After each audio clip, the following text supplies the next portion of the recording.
Moderatornya Jostra, Ibu. Sama Oke, notulennya Nasya. oke. Silakan. Oke, baik Ibu. Izin share screen ya Ibu. Ya, silakan.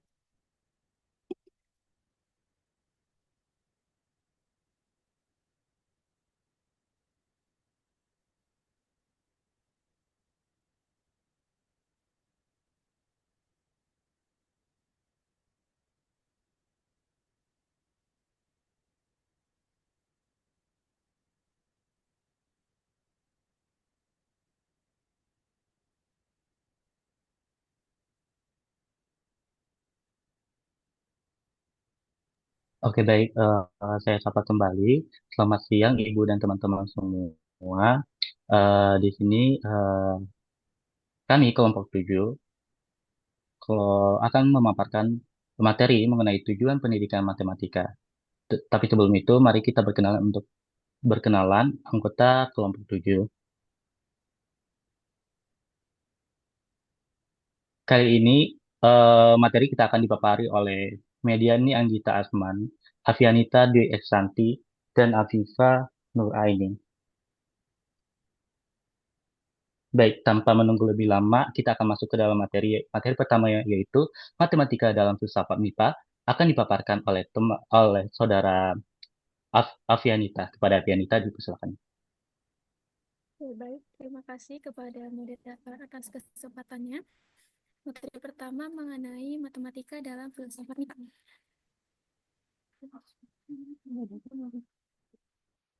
Filsafat MIPA membahas dasar-dasar filosofis dari ilmu-ilmu eksakta, termasuk matematika.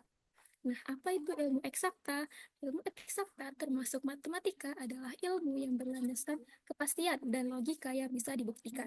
Dalam pendidikan matematika, ini berarti bahwa setiap konsep yang diajarkan harus yang pertama itu objektif. Jawabannya sama siapapun yang mengerjakan. Yang kedua itu pasti, misalnya 2 tambah 2 udah pasti jawabannya itu 4. Dan yang ketiga itu bisa dibuktikan. Semua rumus, teorema, dan konsep dalam matematika pasti memiliki dasar pembuktian yang jelas. Dalam konteks ini, matematika tidak hanya dipelajari sebagai alat bantu hitung, tetapi sebagai cara berpikir yang membentuk kerangka keilmuan. Maka, memahami tujuan pendidikan matematika dari sudut pandang filsafat MIPA akan membantu kita menyadari makna yang lebih luas dari pembelajaran matematika itu sendiri. Boleh di next?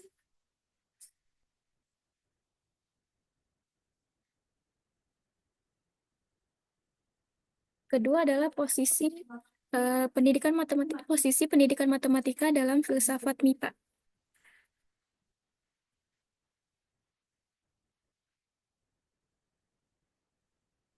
Nah, kalau kita masuk lebih dalam ke dunia filsafat MIPA, kita akan menemukan bahwa ilmu pengetahuan termasuk matematika memiliki 3 landasan dasar, yaitu ontologi, epistemologi, dan aksiologi. Ontologi berbicara tentang apa itu realitas matematika. Dalam pandangan Platonisme, misalnya matematika dianggap ada secara independen. Bilangan dan bentuk itu ada di dalam ide.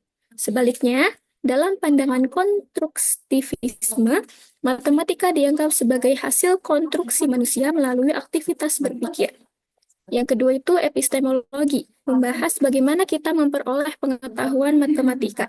Berbeda dengan ilmu alam yang didasarkan pada observasi dan eksperimen, pengetahuan matematika diperoleh melalui deduksi dan pembuktian logis.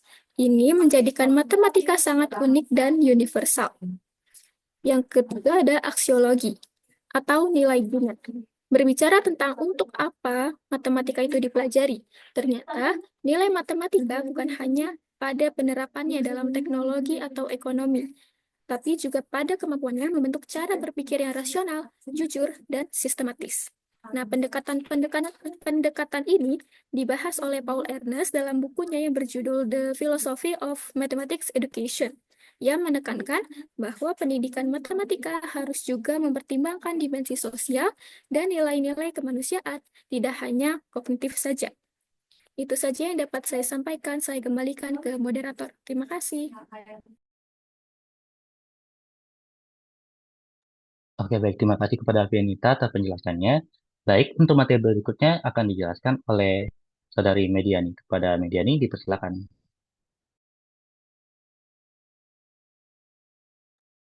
Baik, terima kasih atas kesempatannya, moderator. Selanjutnya, izinkan saya untuk menjelaskan terkait tujuan umum pendidikan matematika. Boleh di next slide?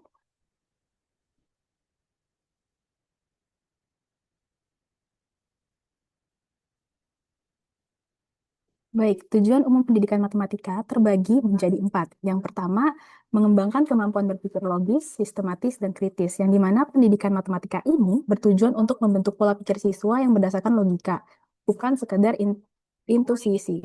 Selanjutnya, melalui pembelajaran matematika, siswa dilatih untuk membuat langkah-langkah pembacaan masalah secara teratur, sistematis, dan mampu mengkritisi suatu informasi sebelum mengambil keputusan.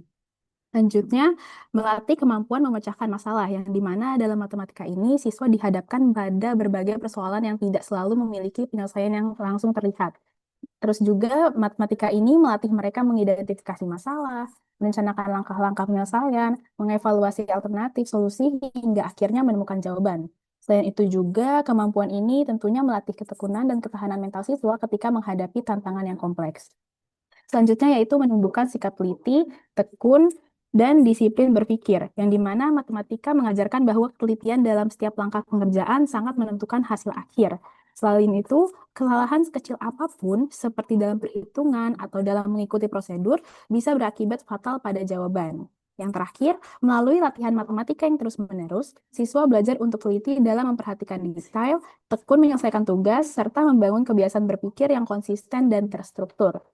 Yang dimana yang terakhir yaitu memahami keteraturan dan struktur pada matematika, di mana matematika ini selalu memperlihatkan bahwa segala sesuatu dalam kehidupan memiliki keteraturan pola dan struktur yang bisa dipelajari dan dipahami.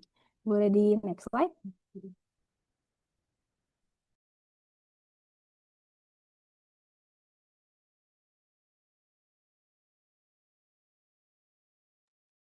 Selanjutnya, tinjauan pendidikan matematika. Nah, matematika tujuan pendidikan matematika adalah niatan yang mendasari pendidikan matematika dan lembaga-lembaga yang melaluinya pendidikan tersebut terpengaruh. Nah, tujuan tersebut itu mewakili salah satu komponen dari tujuan umum pendidikan dan bergabung dengan tujuan lainnya untuk membentuk tujuan keseluruhan. Akibatnya, tujuan pendidikan matematika harus konsisten dengan tujuan umum pendidikan, yang dimana pendidikan itu sebagai proses yang disengaja. Pendidikan itu tidak terjadi secara spontan. Ada niat, tujuan, dan perencanaan yang matang untuk mencapai hasil tertentu. Tujuan pendidikan matematika dalam sistem pendidikan yaitu matematika bukan sekedar mata pelajaran, melainkan bagian dari integral dalam membentuk kompetensi berpikir ilmiah, kritis, dan kreatif. Selain itu, keselarasan dengan tujuan umum pendidikan, yang dimana pendidikan matematika itu harus konsisten dengan tujuan pendidikan nasional, seperti membangun manusia yang berpikir rasional, demokratis, dan berkepribadian. Boleh di next slide.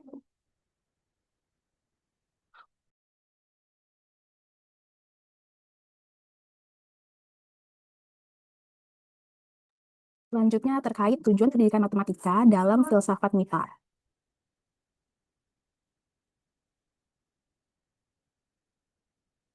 Baik, yang pertama yaitu membentuk kerangka berpikir ilmiah. Siswa belajar mengembangkan hipotesis, melakukan analisis, dan menarik kesimpulan berdasarkan bukti, bukan hanya berdasarkan feeling atau intuisi. Selanjutnya, menjadikan matematika sebagai bahasa ilmu, yang dimana hampir semua ilmu pengetahuan seperti fisika, ekonomi, teknik, dan lain sebagainya menggunakan matematika untuk menjelaskan konsep-konsepnya. Selanjutnya, mendidik etika keilmuan, yang dimana matematika mengajarkan kejujuran dan intelektual. Kesalahan harus diakui dan diperbaiki berdasarkan kebenaran logis. Selanjutnya, yaitu membangun kesadaran akan keteraturan alam, yang dimana fenomena alam seperti pola musim, gerakan planet, dan bahkan pertumbuhan tumbuhan dapat dijelaskan dengan prinsip matematika. Yang terakhir yaitu mengintegrasikan nilai kognitif dan nilai kemanusiaan, yang dimana matematika bukan hanya soal hitungan, tapi juga bentuk manusia yang rasional, adil, dan mampu bekerja sama dengan menghargai logika serta fakta. Baik, hanya itu yang dapat saya sampaikan. Saya kembalikan ke moderator.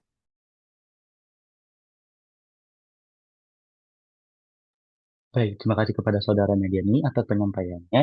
Untuk materi berikutnya akan disampaikan oleh saudara kami, Afifah. Pada Afifa, dipersilakan. Baik, terima kasih moderator atas kesempatannya. Boleh dilanjut? Oke.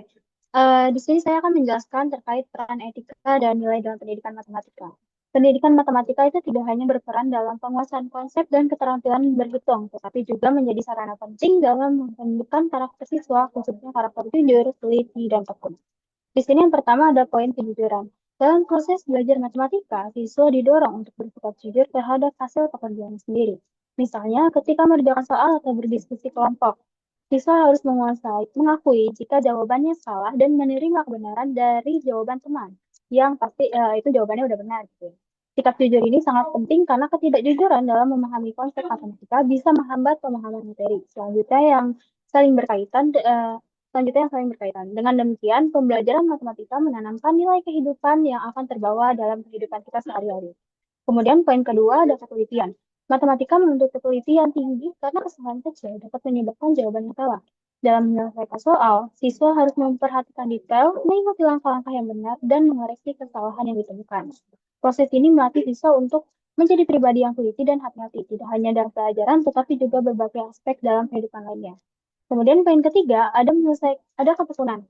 Menyelesaikan soal matematika seringkali memerlukan usaha dan waktu yang tidak sedikit. Siswa belajar untuk bersabar, tidak mudah menyerah, dan terus mencoba sampai menemukan solusi yang tepat.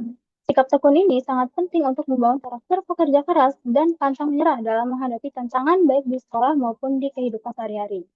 Tetapi selain itu, pembelajaran matematika tuh juga mengajarkan nilai-nilai lain seperti disiplin, tanggung jawab, kerjasama, dan rasa ingin tahu melalui berbagai metode pembelajaran seperti diskusi kelompok. Siswa juga belajar menghargai pendapat orang lain dan membangun komunikasi yang baik. Boleh dilanjut?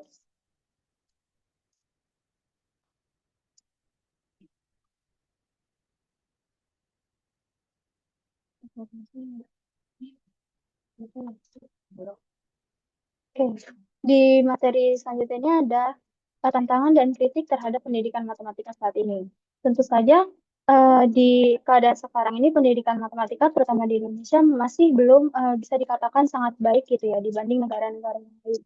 Adapun beberapa tantangannya yakni yang pertama ada kesenjangan digital dan akses. Di tengah kemajuan teknologi, masih banyak sekali siswa yang mengalami kesenjangan digital, yaitu keterbatasan akses terhadap perangkat dan internet yang memadai. Hal ini menyebabkan ketidakmerataan kualitas pendidikan matematika, terutama di daerah yang kurang berkembang. Kemudian, ada poin kedua yakni penurunan motivasi dan persepsi siswa. Motivasi belajar matematika pada siswa itu cenderung menurun, terutama selama pembelajaran jarak jauh atau daring. Siswa sering menganggap matematika sebagai pelajaran yang sulit dan membosankan, sehingga kurang tertarik dan termotivasi untuk belajar. Hal ini diperparah dengan minimnya interaksi langsung antara guru dan siswa, serta kurangnya metode pembelajaran yang inovatif dan menyenangkan. Kemudian, poin ketiga yakni adalah keterbatasan fasilitas dan kompetensi guru. Di Indonesia sendiri, keterbatasan fasilitas pembelajaran seperti media dan alat peraga masih sangat perlu diperhatikan karena masih banyaknya sekolah yang belum mendapatkan fasilitas yang sama di setiap daerahnya, serta kurangnya pelatihan bagi guru untuk menguasai teknologi dengan metode yang terbaru, turut menjadi hambatan dalam peningkatan kualitas pendidikan di Indonesia. Boleh dilanjut?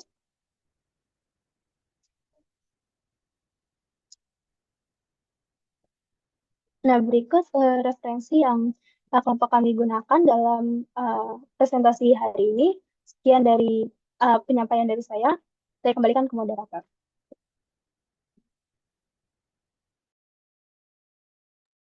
Oke, baik. Terima kasih kepada Afifa atas penyampaiannya di sini.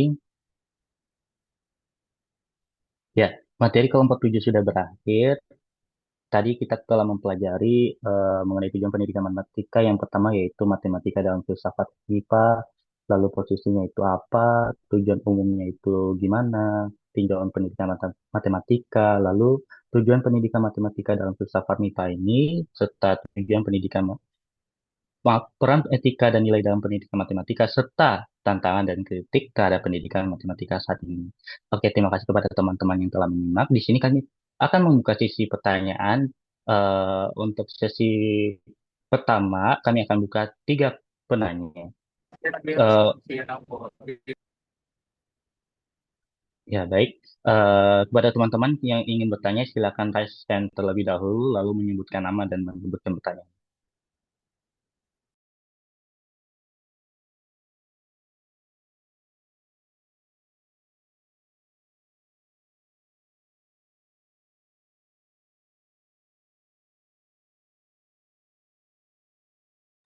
Oke, di layar saya ada Nandita Gardenia Putri Aditya. Kepada Nandita, dipersilakan untuk bertanya. Baik, terima kasih Jasra atas kesempatannya. Saya ingin bertanya untuk kelompok 7. Tadi kan dijelaskan di PPT-nya itu ada tentang nilai-nilai matematika ya. Nah, menurut kalian bagaimana nih penerapan etika tersebut seperti kayak kejujuran dan ketelitian dapat diperkuat di era digital sekarang yang kan yang kita tahu itu rawan plagiarisme ya dan penggunaan AI. Nah, menurut kalian gimana penerapan etikanya dalam menyelesaikan soal? Terima kasih.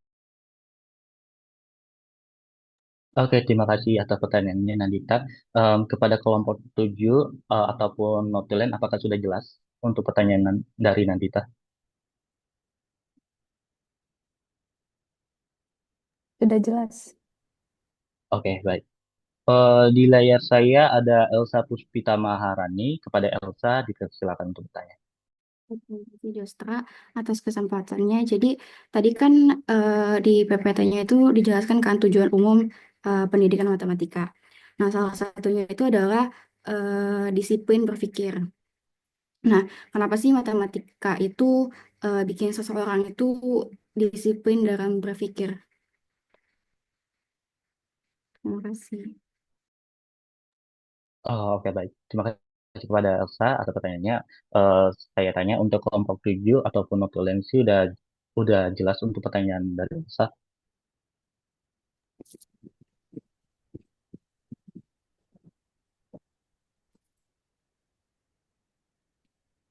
Maaf, saya ulangi Maaf, untuk Kak, kelompok 7. boleh diulang?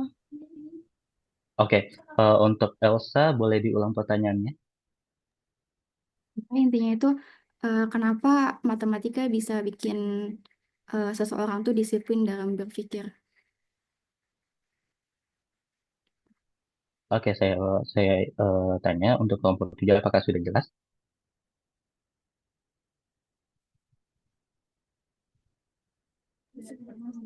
Oke, terima kasih Elsa. Ya, baik. Terima kasih. Untuk penanya ketiga di layar saya ada Elizabeth Damayanti. Kepada Elizabeth, dipersilakan. Baik, terima kasih atas kesempatannya, moderator. Saya ingin bertanya, jadi ada beberapa studi yang pernah saya baca itu mengatakan bahwa kemampuan literasi matematika untuk siswa di Indonesia itu masih tertinggal dibandingkan beberapa negara lain gitu ya. Menurut kelompok kalian, faktor utama apa sih yang menyebabkan kesenjangan tersebut dan kira-kira solusi apa ya yang bisa kita berikan sebagai mahasiswa pendidikan matematika untuk kesenjangan tersebut? Apakah bisa dipahami? Ya, untuk kelompok 7, apakah pertanyaan dari Elizabeth bisa dipahami?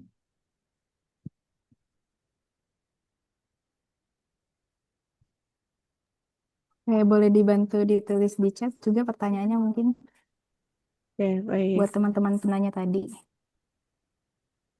Oke, baik. Untuk tiga penanya tadi, eh, boleh dipersilakan untuk menulis kembali pertanyaannya dari kolom chat Zoom.